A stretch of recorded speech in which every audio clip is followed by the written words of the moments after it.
As you start building your Twitter routine, you need to follow one core principle. Spend more time engaging with the content of others than with yours. And it applies whether you have 30 minutes a day, 1 hour per day, or 2 or more hours per day to spend on Twitter. If you followed the steps in the groundwork, you should have two lists now. One list with your peers, people in the same kind of level of followers as you and with whom you're building relationships, and a list of people that are authority thinkers in your niche that are unlikely to follow or engage back with you, but which have so much engagement that replying to them will give you visibility and gain you followers. So as you start building your routine, no matter if you plan to do 30 minutes a day or 2 hours per day, here's how I think you should split it. The first 30% of your time should be spent interacting with your peers. This is the core of the strategy, and the most important thing in this course is to build relationships so eventually you make friends and build an organic group of people who follow each other and support each other's content. Then the next 15% of your time should be spent with people from your big accounts list, people who are like the stars of your industry. They are not likely to follow you back or build a relationship with you, but because they have so much visibility, by replying to their tweets every day, eventually you will get some of that visibility to you as well. The next 20% of your time should be spent replying to notifications. As you engage with people more, you will notice that you get way more notifications. People will reply back to you and want to engage back with you. So, for example, if you're spending 20 minutes every day engaging with others, you need to spend about 8 minutes replying to notifications. And if you spend 1 hour every day engaging with others, you need to spend about 25 minutes replying to notifications. There will always be a relationship between the time it takes to reply to notifications and the time you spend engaging. That's why I'm giving you a percentage. And the last 30% of your time should be spent writing tweets.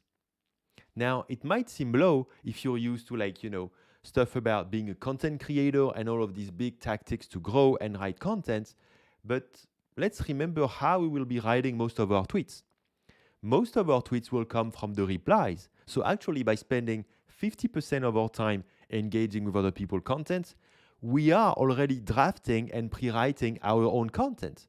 Because we are focusing on high quality replies and bringing value in the replies, we're actually writing our own tweets in advance.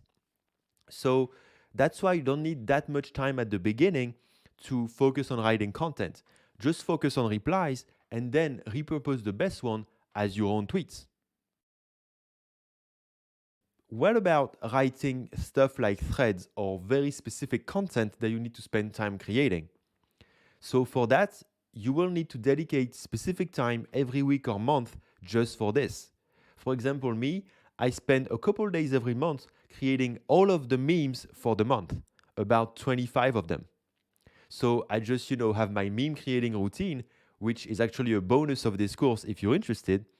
And, I just prepare all my content ahead of time and then I'm good for the rest of the month.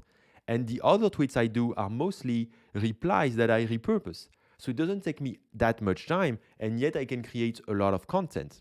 Similar to me, if you want to write threads or high quality content that takes some time, you will have to dedicate a specific moment in the week or month to do just that. However, keep in mind, you do not need to. You don't need to be writing all these advanced content types to just grow on Twitter. If you follow the routine, engage with others, and then repurpose your replies, it's plenty enough to grow fast and start getting more followers and more fans. What if you have more time to spend on Twitter at the end of the routine? Like you're on the train or you're waiting for something, you're bored on your phone. What should you focus on? Again, number one thing to do is engage with the content of others. You will never waste a single minute spent interacting with your peers because you're building and maintaining relationships, getting visibility in the feed of their followers, and overall keeping the momentum of your profile going and keeping the priority in everybody's feed. So it's never a bad idea to do this.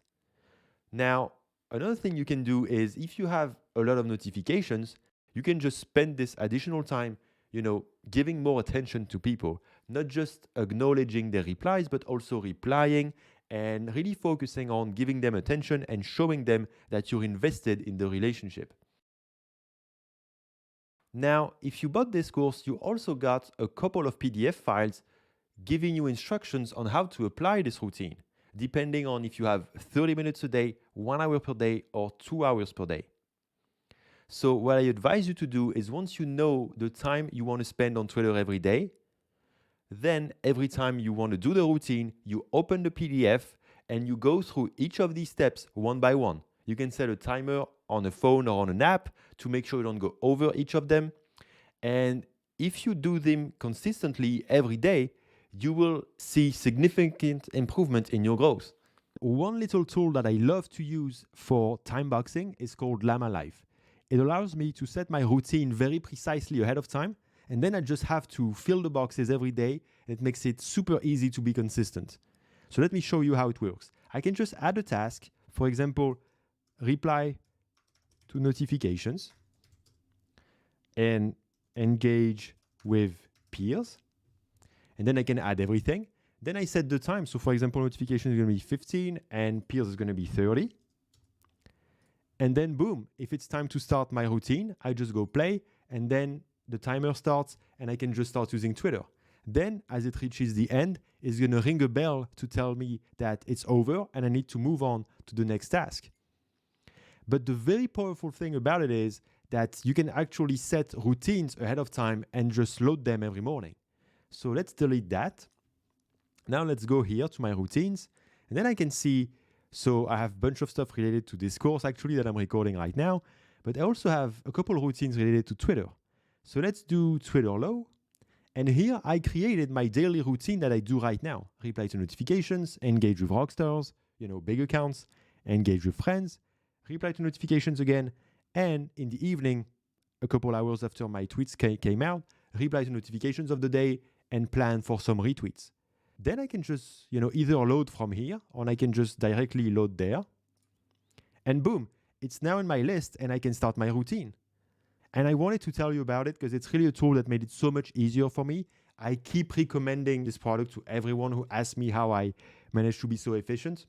It's very inexpensive. I think it's like $5 a month or something. So it's really worth trying if you struggle with having good timing for your routine and making sure you can be efficient every day.